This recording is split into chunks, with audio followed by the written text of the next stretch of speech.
I'm Jenny Cropp. I'm the Southwest Council Chair and a member of the AWP Board of Directors, as well as an Associate Professor of English at Southeast Missouri State. And I'm very happy to introduce our panelists today who represent creative writing programs from across the Southwest Council. Erin Belieu is the author of 5 poetry collections, all from Copper Canyon Press, including her recent book, Come Hither Honeycomb. She's presently on faculty for the University of Houston MFA PhD program in creative writing. Traci Brimhall is a professor of creative writing and narrative medicine at Kansas State University. She's the author of 5 collections of poetry, including Love Prodigal, published just last month by Copper Canyon. And Jenny Molberg's 3rd poetry collection, The Court of No Record, from LSU Press in 2023, was a Los Angeles Times Book Prize finalist. She is associate professor and chair of creative writing at the University of Central Missouri, where she edits Pleiades Literature in Context.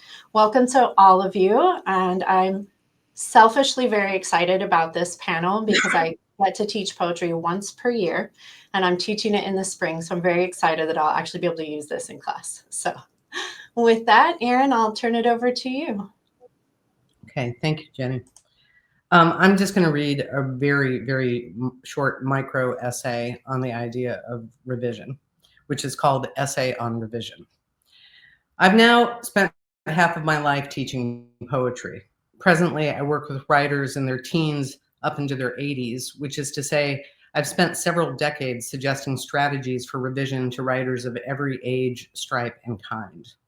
From these experiences, I've observed the idea of revision is typically the most fraught and insecurity-breeding part of the writing process for many writers. I say the idea of revision on purpose. The internet and writing workshops are full of good tips for revising our poems. There are dozens of strategies out there for us to consider. I have a couple that are particularly helpful to my writing process that I'll talk about in a minute. But it seems to me it's really the idea of doing the ambitious work of creating a wholly new vision for a poem that's refusing to stand up straight that most often lays writers low. It's the enervating idea of going back and back and back to something we desperately want to be done. Talking with my students, I've come to believe it's this anxious state of wanting to be doneness that causes the biggest problems for us writers, most especially in our present age. It can become a hefty psychological block if we don't face it directly and see that frustration and resistance for what they usually are. Because our ego-driven desire for doneness lives far, far away from the art of poetic making. I think our thirst for such tidy completion usually has to do with those punishing human timelines that we've set for ourselves. We tell ourselves we're young and we have to publish to prove it wasn't a massive mistake pursuing this passion for poetry. Or we're older and scared that we're running out of time to finally get that book out. We feel compelled to enter that contest because if we don't get a book out soon, we're going to crawl under a rock and stay there until we die. We need publications to be considered for jobs we want. And of course, we're all obviously frauds because we haven't achieved the A, B, or C that our peers X, Y, and Z have. So instead of revising and revising and revising, or God forbid, just starting completely over, we sometimes secretly settle for okayness in our work. The poem that's not bothering anybody and is probably good enough to get published somewhere.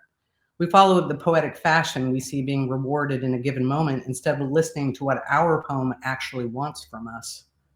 We pretend not to see the cliches we already know are bogging our poem down, or worst case, we know our cliches are indeed cliches, but we're hoping nobody else will notice. We go with the good enough rather than commit to a radical re-seeing of a poem that might lead us to discovering a singular brilliance within ourselves we didn't even know was there. That's what it means when we say no surprise for the writer, no surprise for the reader. The psychological clog that is revision anxiety is something I've experienced and is a state of being for which I have enormous sympathy.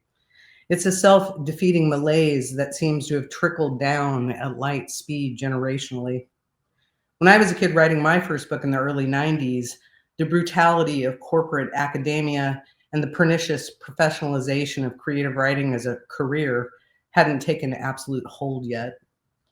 AWP was a scruffy little conference, mostly regarded as a great chance to drink with your writer friends. I don't think the concept of poets networking had been invented yet. No internet, no submittable, no social media to constantly tell me who'd accomplished what I hadn't, no endless scroll of pictures from those exhausting achievers and their fully funded residencies at seemingly every castle in Europe. If I wanted to feel horrible about what I hadn't won or accomplished, it required walking to the Grolier bookshop in Harvard Square and searching through the latest copy of Poets and Writers in order to make myself feel suitably crappy about what a loser I am. It took a lot more effort to self-sabotage back then. Unfortunately for all of us in the present, that useless superpower is now on tap 24/7. So I suppose my first piece of more global advice regarding revision is to shut out the writing world noise. Be ruthless about it. Protect your headspace, your heart, and your hours for making. Don't give one precious second to worrying about what others are getting or doing. Put up a giant electric fence around those perfectly human feelings and stomp out any self-defeating nonsense that tries to creep under it. As Hayden Cruz said to me many decades ago, the art of poetry is a long-distance race against your own best time. And as I tell my students when advising them to give themselves permission to be absolutely obsessed with their poems, if you build it, which usually means revising fearlessly, whatever you desire will almost certainly come. My next thought might seem sort of obvious, but it's the oil for your revision engine, which is read poetry voraciously. Read constantly. Read when you're supposed to be doing other things. Read instead of cleaning your house. Read while you're falling asleep and wake up with a book pressed to your face. Read in the car pickup line while you're fetching your kid from school. Read while pretending to pay attention during all those pointless Zoom meetings we all suffer. Read things that don't seem like your cup of tea aesthetically. Get those foreign seeming tools for revision into your toolbox too. Read for structure. Read with a pencil in hand. Plot every poem that calls to you line by line. Note how it opens, how it closes, how it shapes its stanzas, where it transitions, how it transitions, what arguments it's making and how, where the surprises leap out, what makes them surprising in their context, how the poem makes a pattern, how it breaks a pattern, how it braids a narrative or uses some conceptual frame to build the poem out, how it moves imagistically, how it moves discursively and rhetorically, etc. If you diagram great poems over and over and over, you'll be amazed how many moves you end up with for your own song and dance. Read deeply and widely across time and outside of our contemporary idiom. A steady diet of whatever the hot poetry books are in the present publishing season will only get you so far and may seduce you into chasing that poetry fashion I mentioned before. Read the old canonical chestnuts so many times that their rhythms, meters, syntax, rhyme, lineation, and narrative movements are embedded inside of you, just waiting for you to perform the alchemy that transforms them into your own. Poems are the best time machines humans have invented so far. So if you don't really know Thomas Hardy or Fulk Greville or Phyllis Wheatley or Emily Bronte, I bet you'll be surprised by how many ideas for revision you'll get from older formal poems that will still help you with revising free verse poems. The oldies are more often than not usually goodies for a reason. The next bit of advice might be easier said than immediately accomplished, but find yourself a very smart and unflinchingly honest reader for your work. A poetry lover with high standards who cares about you as an artist too much to blow sunshine up your ass. No single being is more important for a writer in their revision process. Actively seek out such a unicorn and woo them into being your poetry friend. Or if you can't find such an essential being, consider hiring someone to work with you. There are many fine poets now who offer private one-on-one mentoring. Because poems aren't made in a vacuum. The idea of the solitary poetic genius is mostly PR nonsense. Maybe Rilke is an exception to this, but I've always found him suspicious that way. But in my life, I've known 3 Nobel Prize winning poets pretty well, and I know exactly which friends they turn to regularly over the years for help when revising their poems. As for more practical ideas, one thing I do to keep myself from trying to protect a mediocre draft is to write the poem backward from memory without looking at the previous draft. This is even more useful if you go to sleep with the old draft burbling around your brain, then wake up and immediately write it backwards before the coffee's kicked in. That space of slightly fuddled vulnerability is a much more fruitful space for creative and surprising things to happen. Also, regarding this backward method, in my experience as a teacher, I see people doing a lot of throat clearing and practice swings before hitting their greatest intensities, saving their sparkle fingers for the poem's big finish. But if you start with the greatest intensities, the lines of which you're most sure, the places where the poem really begins to thrum, then you've set yourself the useful challenge of needing to sustain that dynamic energy from the very start. And finally, please don't predetermine what your poem is about or what your poem wants when you're revising. As soon as a writer says to me, but what I wanted for the poem is, I have to gently but firmly pry the grip of ego from their draft before they accidentally strangle it to death. The sad truth is, great poems don't give a rat's patootie about what we want. Great poetry is bigger, badder, meaner, and way older than any puny human. Follow the draft's lead no matter where it's taking you. If it starts making you uncomfortable, even better. After that initial act of generation, try to avoid an overcooked mindset based on the groupthink that is the occupational hazard of workshops, which is the poetry equivalent of putting a beautiful wild animal in a cage. Every magnificent creature needs its claws. So I'm going to stop here because I'm eager to hear what my friends here have to say.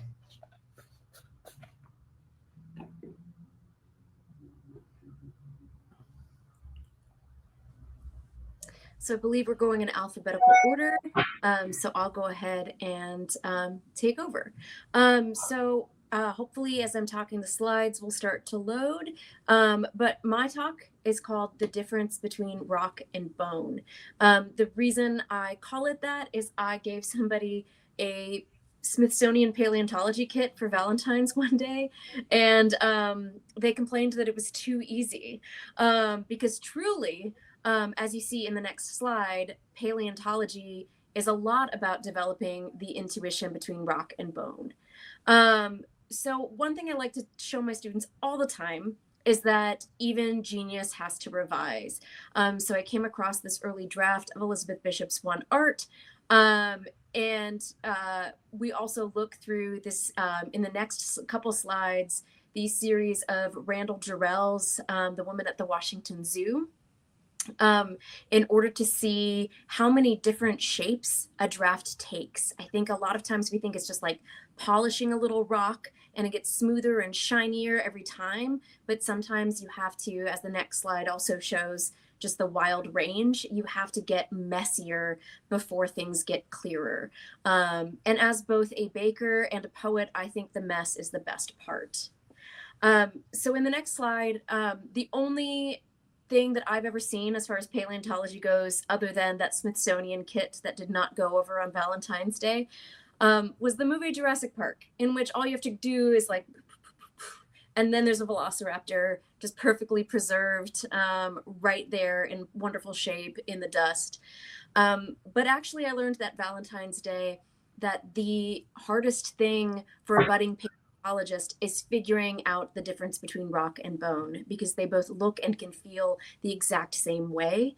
And I was told by a paleontologist I met years later that this is true, and that it's intuition that separates those that become great paleontologists and those that crack a T-Rex tibia. So I want to go through the three tools that I think are the three most general helpful tools. And you'll see on the next slide, they have fun names that hopefully tell you what they are. The chisel, when your gut tells you you have just overwritten this thing and the statue of David is in that block of words and you just have to chip things out, you will use your chisel tool. In forensic reconstruction, it's, you know, you've got a nice skeletal first draft and you just have to flesh it out. Or I'm a big fan of the Frankenstein, which, as you can imagine, if you know the story, that you just pull out some spare body parts from the graveyard and zip zap some electricity and fresh thread, and then you have a new poem. So the chisel, as you'll see in the next slide, and again, it's about your intuition. When do you know that you have just overwritten? Now that we have word processors and can dump all of our language onto a screen, people do this a lot more. When paper was a rare resource, people thought about their lines a little bit more before they came out. But now we have a lot more automatic writing because paper's cheap. The screen is always there for you. So when you know you have overwritten something, this is when you use it. I don't have more of Elizabeth Bishop's drafts, so for the rest of the talk, I'm going to briefly show mine. If you want to study the revisions, you can take screenshots and examine them later. But if you'll look at this next slide, you will see a first draft, or sometimes I like to call them a zero draft because I'm not even sure they're a draft yet, but the first dump of idea and word and language. And then in the next slide, you'll see what the red lines became. Those red lines, and there were 26 of them, have gone down to 7. So in the next slide, you'll see my tips. And again, if you want to go back and screenshot and study and figure out why I did what I did, you can. But you may have seen in that first part how the first half of the poem and the red second half of the poem were the exact same length. But in a painting, all you need is a pool of shadow in order for it to go from 2 dimensions to 3. And I was trying to make the front and the back be equal, evensy, Stevensy, but that's not what art needs anyway. Sometimes a small amount of what isn't there, the pool of shadow, just a little bit, can make something pop, can make something be more dynamic. So for me, I knew I was repeating myself. I was trying to build the poem to be equal lengths for whatever reason. And so my form became quite even, but the first half and second half of the poem, the 2 answers to the question that the poem is asking, didn't need to be equal. So a lot of times we burn out our energy and keep spiraling around something when we can clear away the mess and distill something. Very similarly related, and this is very much connected to something Erin said about throat clearing, is I've heard it called an on-ramp, right? And you could start going 70 miles an hour rather than like backing out of the garage and, turning around, going left, getting around the roundabout, right? You could just be on the interstate, just be going 70 miles an hour and start with your strongest line, a strong first line. Another way to tighten or to chisel are these fine-tuning chisels. Sometimes I give students what I feel is a really bad poem. We just try changing one word in each line, and just how much one word in a single line will all of a sudden elevate the poem and make it so much better. And we're like, which one do we change? Which one do we cut? And a lot of times it's just trimming some articles or adjectives, is just like sponging off the excess moisture on the poem and just like tightening it up. I heard that Coco Chanel said that you should always take off the last accessory you put on. And I'm a gal who just really loves a bracelet and like loves an adjective on a noun. And I'm always looking at how over decorated I've made my images. And so I always do a version where I'm just highlighting adjectives and just like just looking at articles and like looking at where I can sponge away on the poem just to tighten up the language and make it just sing a little bit more. So this is, again, and you have to follow your intuition. And sometimes it's a bigger thing. Like you could see the cuts that I made were quite big. An on-ramp might be more of an early thing. And these tinier, like soaking up of extra watery syllables might be like towards an end of a revision. But one thing I'd say is that you don't have to do every type of revision every time you look at the poem. You just pick one thing. You follow your intuition a little bit and you try a few different things as you're going to see where you might need to pare back. I'm a little bit excessive and extra as a person. I identify as chaotic good though. So I'm always trying to control that and hem that in a little bit. And so that's, as a person and as a poet, I look to my chisel a lot. In the next slide, you'll see a nice example of, I don't know how they do it, but I know from the TV show Bones that you can look at a skull and be like, that person had brown eyes and was 47 when they died.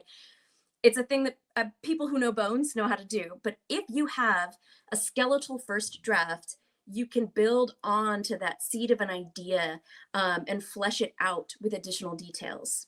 But that doesn't mean a skeletal first draft doesn't have to mean that it's short or small. A skeletal first draft might just mean that it hasn't come out and said something yet. I can seduce myself with my own weird images and be like, ugh, crushed it, but forget to say anything in a poem. But for me, one of my high values in a poem is that it does something mysterious. It teaches me something I didn't know yet. Something comes out of me that was surprising. And a lot of times I can be so busy image making that I forget to flesh something out, to discover something, to find out what it is my poem was up to when I wasn't looking.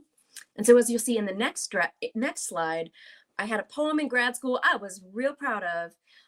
You don't need to read the whole poem unless you want to screenshot it and come back later. But you'll see that the Roy G. Biv, red, orange, yellow, green, blue, purple, is on some of the text, because I did something that Erin had also mentioned earlier. I didn't try and write it backwards, but I flipped it over and started writing again. So in the next slide, you'll see where that red, orange, yellow, green, blue, purple ended up. And you can see that some of the lines that maybe were good stuck around, but not at all in the same order. So the things that sort of stuck in my brain as maybe pretty good lines stayed. But that was one I worked on for years, that journals were like, it's close, but it's not there. And I think it's because I was relying on how interesting it was that I went to Australia to help a team of scientists catch and tag endangered frogs. I thought that was real cool. I thought other people would think I was really cool for that. But I hadn't said anything yet. I hadn't put any of myself in the poem. Nothing was at stake yet. And when I went back and interrogated the experience and asked myself what else it is I needed to say, something interesting came out.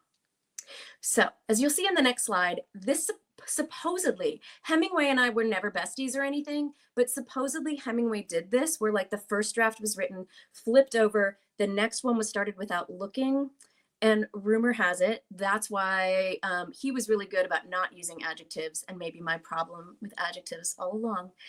But supposedly the idea is the best parts of the lines are going to come to you in the next draft anyway, and you don't have to be pressed about it. But I did it because I was so attached to the way it first came out. I was so attached to my first idea that I couldn't see it any other way. And so I didn't want to, get rid of it, but I had to infuse some fresh energy into it. I also did actually all of the other steps too. I did the what I mean to say is, and made sure that there was something at stake in the poem for me to keep me interested and keep me figuring out how it needed to keep being reshaped and where else it could go. Anytime I've zero drafted something and we're trying to decide, do I keep working on this? Do I let it go? I make sure there's some sort of, pulse there. There's some sort of weird animating soul to it. Otherwise I'll just decorate a corpse, and that's not worth it to me. So when I've got it in there, we're doing triage, we're trying to figure out what it's saying. I try and make sure there's a heartbeat there for me that I want to keep working on. Because I could edit it, but perfectly tweezed eyebrows on a corpse is still, just a really beautiful corpse. The other thing I did, because I do feel sometimes looking to the left of the thing you're trying to say can add some energy, is I thought about other elements of that experience. Sights, smells, sounds, what other things were going on, and looking to the left kind of brought interesting new energy to it. So the third and final, and one of my favorite ways to work, is Frankensteining. I tend to have a hard time being one of those 5 a.m. super disciplined people, and I tend to write more in bursts. And so sometimes I find that I don't have full poems, but I have interesting chunks and interesting lines. I can write pretty regularly, but not poems regularly, though I always point out to my students that when you're a musician, you don't perform every time. It's important to do scales. It's important to stay in practice and keep warm, even if you're not getting on stage with your bandmates every single time you lift up your instrument. So as you'll see, and we'll go through the next couple slides very quickly, but I had one thing that I thought had some interesting promise, and another thing that I thought had interesting promise. And so I was like, well, they're both in third person. They both have dead birds. So I created a third thing. Also, while I was trying to figure out the lyrical poem, and my first book opens with sections that have definitions of my title. So the other ways that you can think about your Frankenstein in the tips on the next slide is thinking about, I love going back to kindergarten to play with my poems, print things out, cut them up. I like putting things on index cards and keeping index cards in my back pocket to write on sometimes, and then moving the lines around to see what happens. I never throw poems away. I keep my old journals. I was writing last night, so I have like several old journals out so I can pull lines from them. I love a graveyard because when things are composting, they give off heat. Like, just because it didn't survive in its current draft doesn't mean that it shouldn't end up somewhere. Sometimes those little nuggets are like sourdough starters that like go into building the next possible thing. I have oodles of more slides, but I've more than done my time. So I'm going to be quiet and let Jenny give her talk, and enjoy chatting with my brilliant fellow poets afterwards.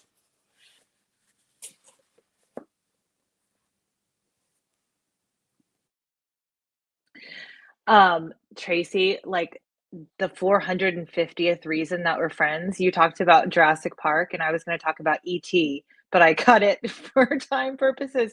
But maybe you all will see why I'm thinking about ET from this. In thinking about revision, I'm interested in focusing on the concept of vision, how we can re-see our work and its place in the world. And I'm going to share a prompt in a couple of minutes that centers around revision as a new way of seeing. But first, I'll just talk more generally about my students and how we start this conversation, particularly in like an intro class. Pedagogically, I really value Kim Adoniesio's concept, and this comes from her craft book, Ordinary Genius, as the process of revision as a laying on of hands. I love how she suggests that revision is a sacred, collaborative, and visionary act. And I find sometimes that reframing revision in this way has changed how my students' work evolves over the course of a semester. And Erin really went into this, but I've also noticed that, especially with my beginning students, they're often hesitant or resistant toward revision. And I think one reason for this is because it's such hard work to finish a poem or a short story or an essay, maybe even more so. And confronting the blank page takes a lot of self-encouragement, So when they come to the end of it, they often just want to feel done. And Erin touched on this. For this reason, I think it's important to reframe revision as a constant process of seeing and re-seeing the self, like a self-evolution. When my students are proud of what they've written, also, I sometimes struggle with the worry that I might cause injury by suggesting that what they've accomplished could be better. So I like to take them through, several practices before I actually offer any critique. So before my students and I embark on our first workshop, we've been reading Matthew Salis's Craft in the Real World, which is such a beautiful book, and it helps illuminate the ways that workshops have traditionally fallen short or enacted microaggressions or violence against marginalized writers. Full of many revisions to the historical ways we think about workshop, the book Craft in the Real World helps guide my students in collaborating on their own workshop guidelines and rules. So they get together and they have a conversation, they decide on what their workshop is going to look like. So this is a little bit different every semester.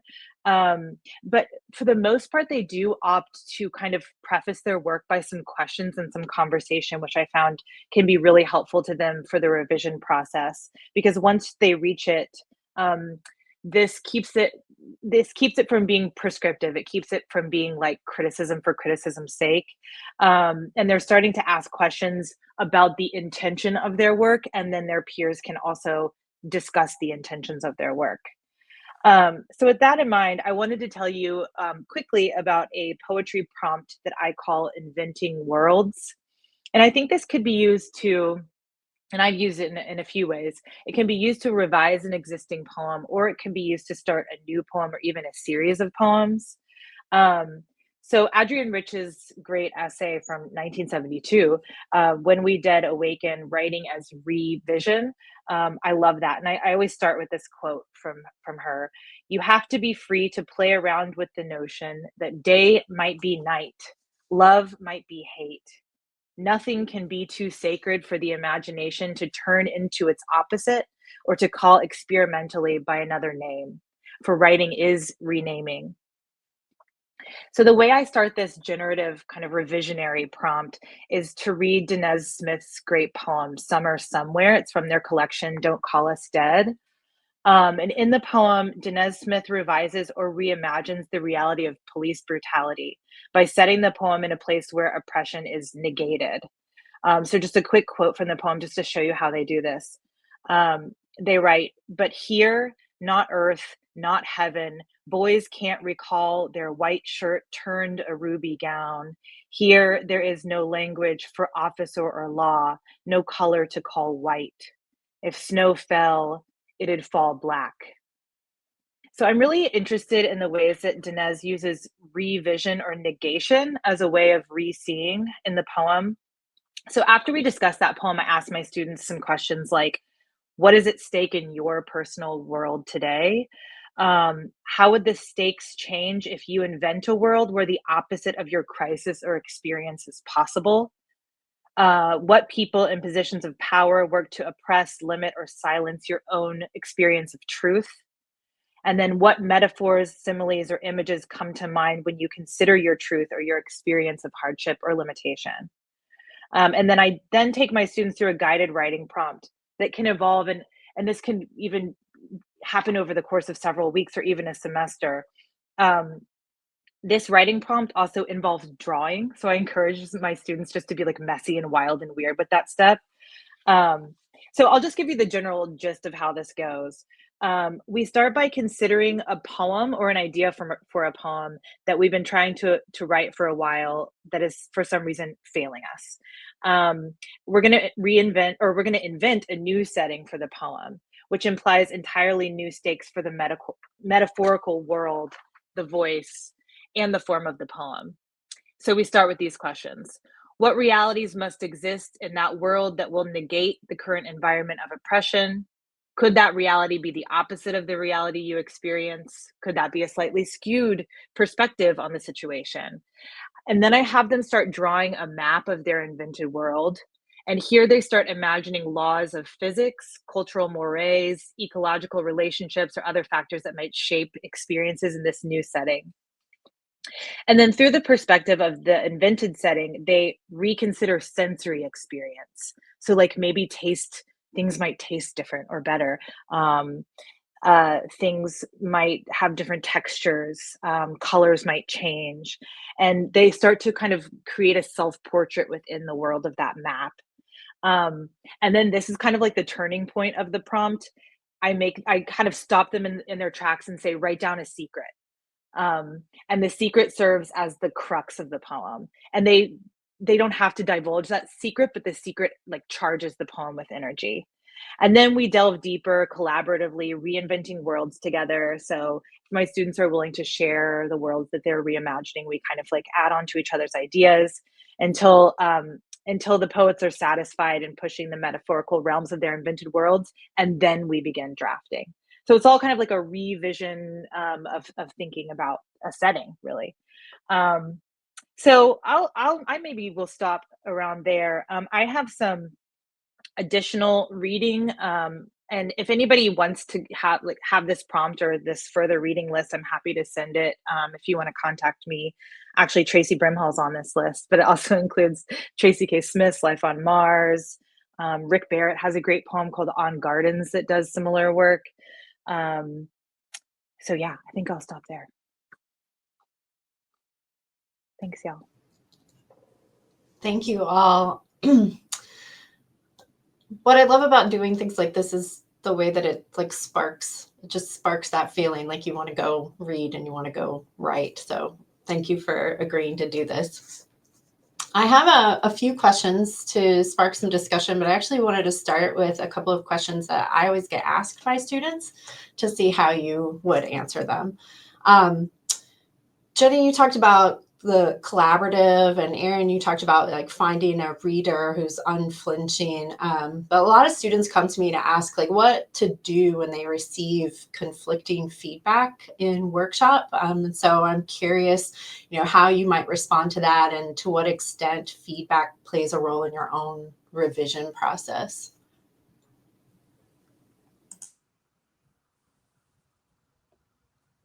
Do you want to call on somebody?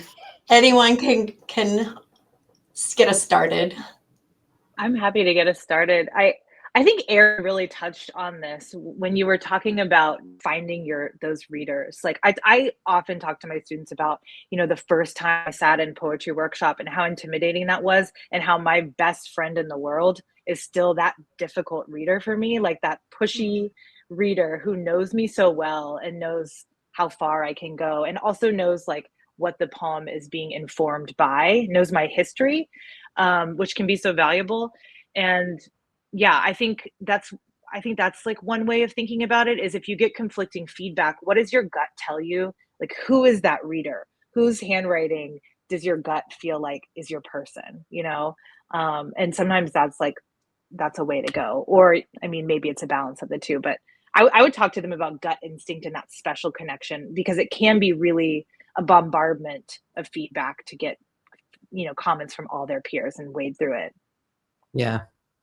And I also think also having to have a very frank conversation with yourself about what is gut instinct and what is that weird notion that most of us have, which is we'll try to protect that one line like a three-legged puppy. It's like, but I must save it. And it's like, must you? I mean, the puppy, yes. The line, when is it sort of defensiveness? When is it that sort of weird protectiveness? And when is it that instinct that says, yeah, not bad feedback just doesn't work for me. So just being very honest with ourselves about when we're being protective versus when we're being open will often, I think, help us sort the wheat from the chaff, right? Because we all know in workshops, most workshops people have the best intentions, but usually there's one or two people who are usually your readers in that sort of space, which isn't to diss the other people. It's just there's a connection, right? Well, and I think a few things are occurring to me. So when it's really early on, students are assigned to only one craft element per workshop. So different students, like one person's just talking about title, beginning, and ending. Like, what color are we painting the front door and why? How are we entering the poem? And somebody's just talking about form. But usually the form person and the image person and the syntax person, they all end up talking about the same part of the poem as like maybe not working. And so a lot of times there's different things that might come together why people might identify a part of a poem as not working. So whose advice you take even, but something clearly isn't working, and maybe addressing one piece fixes others, but you still, like, it's all hopefully well-intentioned and everybody's trying to help, but also people are learning how to comment also. And so I'm glad I don't listen to everybody's like ideas of how I should get dressed in the morning, because I can't, right? Like at the end of the day, you still have to like make your own call. But like you can pay attention, you can notice what you notice in other people's work too, because that teaches you about your own writing. Because as you learn how to comment, you learn how to be a better writer. You learn how to be, as you are figuring out how to read and notice how, like, what else is possible.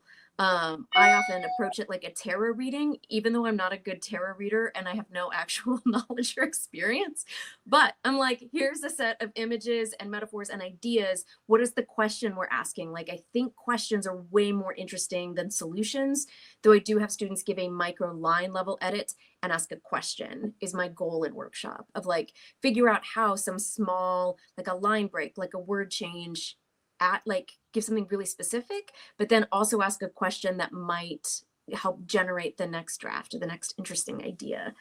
Because I know for me, like having good questions helps me a lot more in revision than cut this word or break this line here. But it's helpful to have both, right? Definitely. I think I've always found that workshop was how I learned what I cared about, and what appealed to me, or what strategies I might want to try. It was my realm of discovery, for things. And so I It also, try to it emphasize also that. taught me it also teaches you what you don't care about, Well, right? true. I Very mean, true. I'm sorry I took that negative, but I really do think it does both of those things. Yeah. So the other question I have that students always ask is, how do you know when you're done revising? How do you know when the poem is done? My really quippy answer is always that you just raise the poem to 18. You give it everything you know how to give it at the point that you wrote it. And then you let it go learn how to do its own laundry. Hopefully, actually, you taught it that first before 18. But like, you can't, of course, I would write the poems I wrote 20 years ago differently if I wrote them now, because I have different things to give them now. But you give it all you know how to give it. You revise it the ways you know how to revise it. You shepherd it along in the ways you know how to shepherd it. But at some point, you have to let it go, find its way in the world, find its readers, separate yourself from it and let it do its thing, and you make the next poem. And so whatever, again, that metaphor or that gut instinct is for you, for like learning what you can from it, giving it what you can, and then letting it go do its own thing, and sort of separating in that way. And it'll come home on the holidays, right? It's still cool. You're still tight, but you just have to like give it what you can at the time that you've made, around the time that you've made it, within that frame of a couple of years, I guess. But obviously the poems I wrote 20 years ago, some of them I would not write anymore, or I'd write them much differently because I'm a different person and I would shelter it through its draftings differently.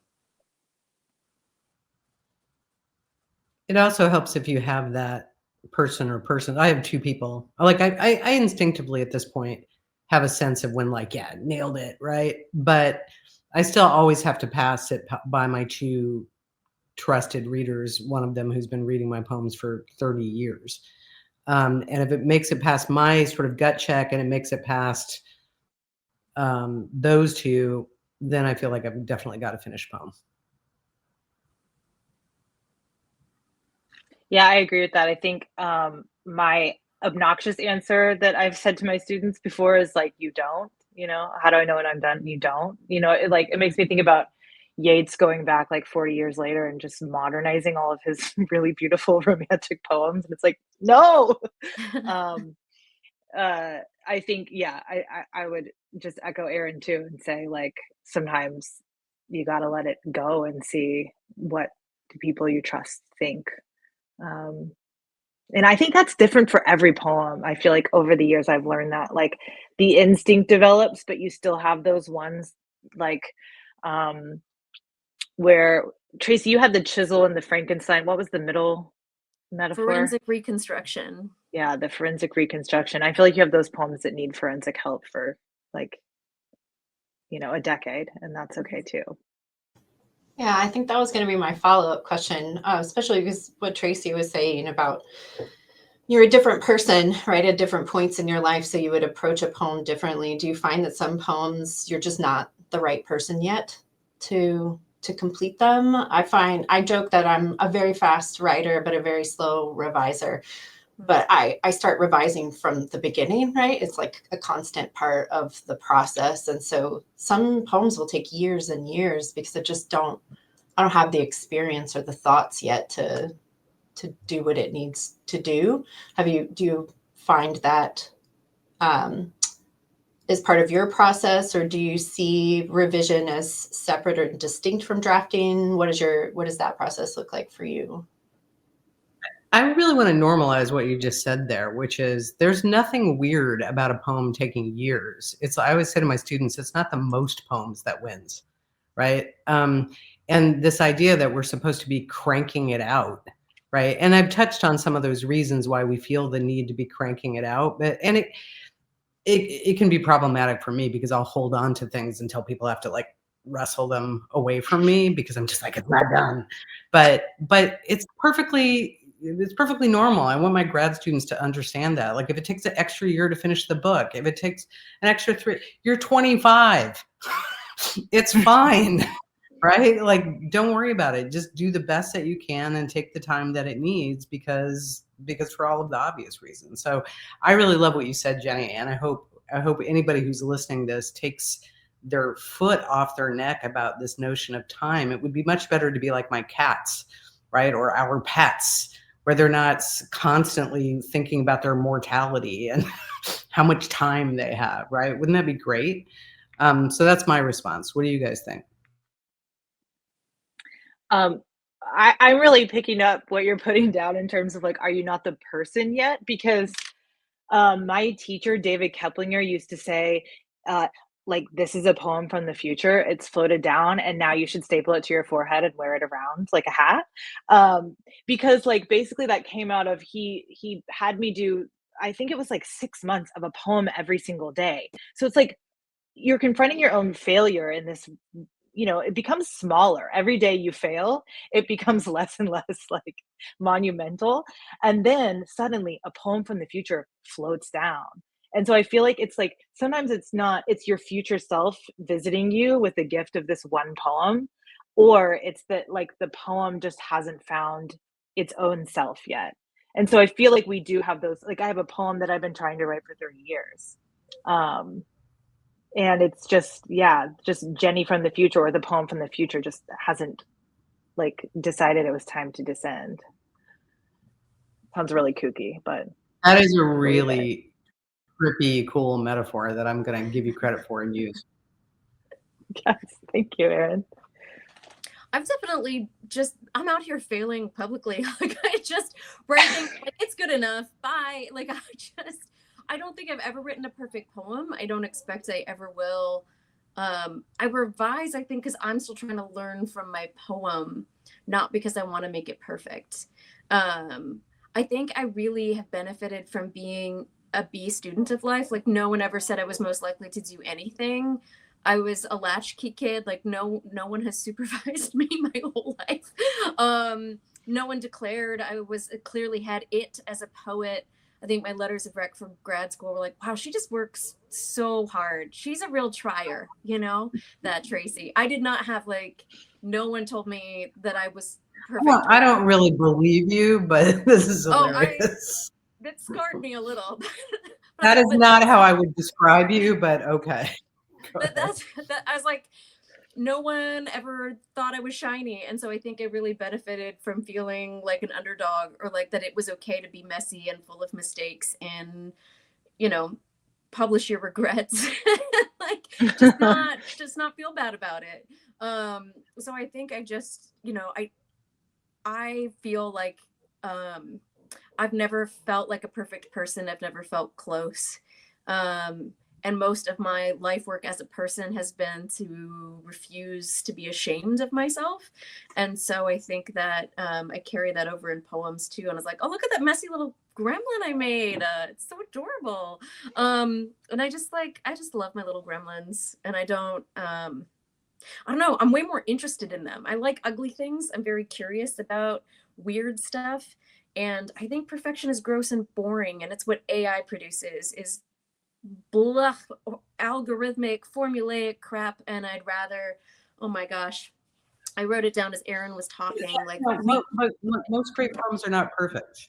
Great poem, like you're making an excellent point, which is perfection isn't the goal. What for book, I'm sure all of us have read for book contexts, and I see a lot of perfect poems, but they're not the thrumming that I was talking about. And almost every I collect really bizarre, weird lines from great poetry when somebody just did something completely weird that would never make it past a workshop at all. Yeah.